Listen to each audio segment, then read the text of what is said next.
Hi friends, welcome back to our channel. Friends, మీ శరీరంలో కీళ్ళ నుంచి అంటే జాయింట్ల నుంచి లేదా మోకాల నుంచి కట్ కట్ మని శబ్దం వస్తూ ఉంటే మీరు వెంటనే ఈ 3 పదార్థాలు తినడం స్టార్ట్ చేయాలి.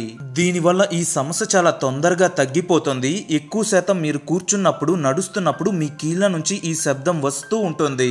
దీనివల్ల చాలా మందికి ఇది ఏంటో తెలియక భయపడిపోతుంటారు. దీనినే మెడికల్ భాషలో జాయింట్ క్రిపిటేషన్ లేదా క్రిపిటెస్ అని పిలుస్తారు.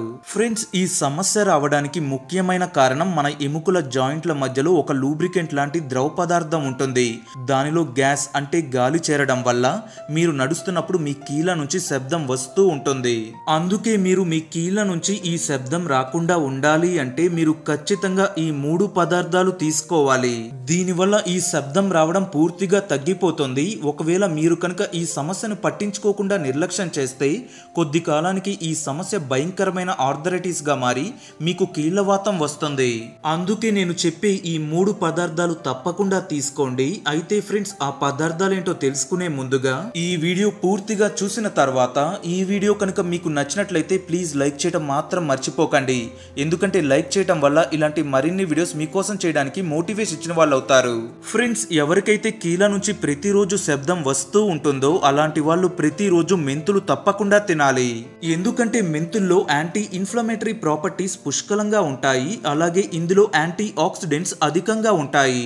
దీనివల్ల మెంతులు కీళ్లలో నొప్పులు మరియు వాపులను సులభంగా తగ్గిస్తాయి. దీనికోసం మీరు రాత్రి నిద్రపోయే ముందుగా మీకు ఎంత వయసు ఉంటే అంత ఏజ్ నంబర్ తో సమానమైన మెంతి గింజలను 1 గ్లాసు నీళ్ళల్లో నానబెట్టండి. ఫర్ ఎగ్జాంపుల్ ఫ్రెండ్స్, మీకు 35 ఏళ్ల వయసు ఉంటే మీరు 35 మెంతి గింజలను 1 గ్లాసు నీళ్ళల్లో నానబెట్టండి. ఆ తరువాత ఉదయాన్నే ఈ నానబెట్టిన నీళ్లను వేడి చేసి ఆ తరువాత గింజలను వడగట్టి ఆ నీళ్లు తాగేయండి. ఆ తరువాత ఈ గింజలను బాగా నమిలి తినండి.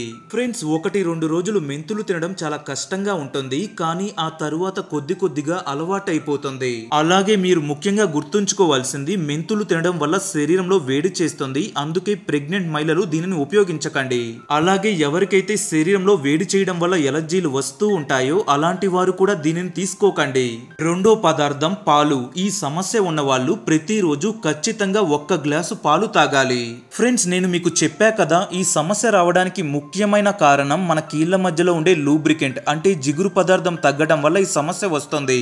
దీనికోసం మీరు పాలు తాగితే మీ కీళ్ల మధ్యలో ఈ జిగురు పదార్థం పెరిగి మీకు కీళ్ల నొప్పులు, శబ్దాలు రావడం ఆగిపోతాయి. మరియు మీ శరీరంలో కాల్షియం లోపం కూడా తగ్గిపోతుంది. అలాగే ఒకవేళ మీరు కనుక ఈ పాలల్లో కొద్దిగా చిటికెడు పసుపు కలుపుకొని తాగితే దీనివల్ల దీని ప్రభావం 2 పెరిగి మీకు ఇంకా మంచి ఫలితం తొందరగా వస్తుంది. ఇక చివరిగా 3వ పదార్థం వేయించిన శనగలు మరియు నల్ల రంగులో ఉండే బెల్లం. ఫ్రెండ్స్, వీటిని తినడం వల్ల కూడా మన కీళ్లలో వచ్చే నొప్పులు, శబ్దాలు తొందరగా తగ్గిపోతాయి.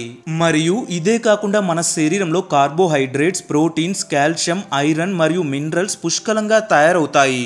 దీనికోసం మీరు ప్రతిరోజు 1 గుప్పెడు శనగలు మరియు 1 చిన్న నిమ్మకాయ సైజంత బెల్లం ముక్క ఖచ్చితంగా తీసుకోండి.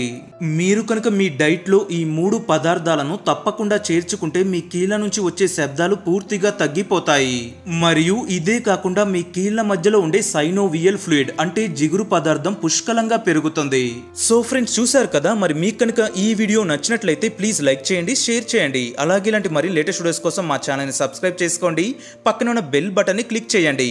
మరో కొత్త లేటెస్ట్ లో కలుసుకుందాం. Take care, by bye friends.